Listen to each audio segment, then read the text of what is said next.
Welcome to this week's Q&A Thursday. The support question came in, simple, but I saw it and said, okay, that's probably warrants a video. Here's the question. Can you still do a lease purchase if the seller has zero equity?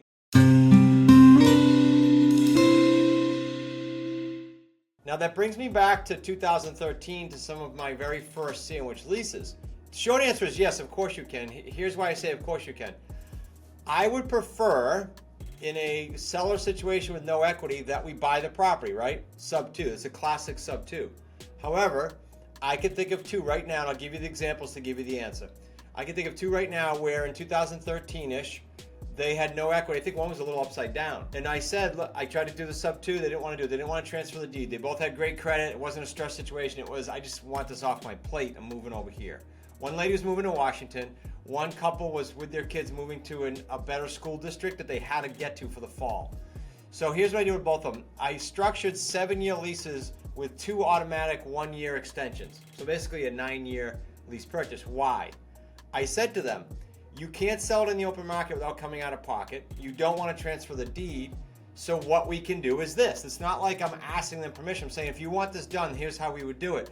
I need time for the market to come back up and my principal payment to come down, because I can't guarantee the market, but I can guarantee over time the principal payment will whittle down the mortgage balance, right? Okay, both of those deals we did extremely well. I think the one where the woman went to Washington, actually, we asked several times during the lease purchase process to try to convert it to a sub 2.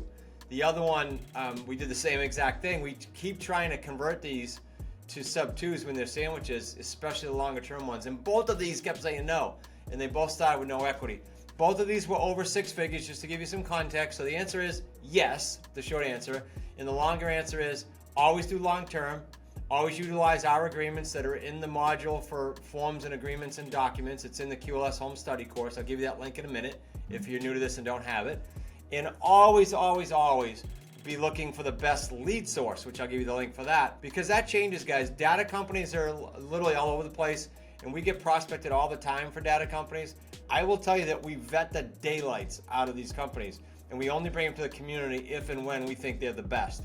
Now, recently, we brought in a new lead company, and I'm going to give you the link in a minute, because they not only enable us to access expired listings as non-licensed investors, we're not licensed, most of us, but they also have a really cool exclusive list called Distressed that is tracking homeowners who are behind on credit cards, behind on auto payments, behind on other payments, not yet their mortgage. That's trending to what? Headache with house, right? Very cool list. That alone is a reason for you to check out this company. I'll give you a link here. It's smartrealestatecoach.com/LandVoice YouTube.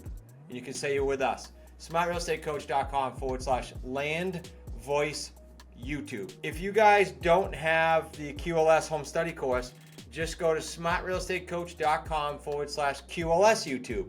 Because if I just said to you, here's the QLS Homestudy Course, just utilize our forms module with tens of thousands of dollars worth of legal agreements in there and our own family checklist, that would be worth it. Hope that helps make it an outstanding week. Keep the questions coming, guys. I want to make sure that we help you guys navigate this unpredictable world of real estate. And the best way for you to do that is to pepper us with questions nonstop. What's the other area you can do that in? We have a live Wicked Smart sit down every Thursday. We've been doing it since like 2017 or 18, every week except for event weeks and holidays, and you can come for free. Every Thursday, 4 o'clock on Zoom. You can email support@smartrealestatecoach.com if you're not seeing that messaging. Make it a great week.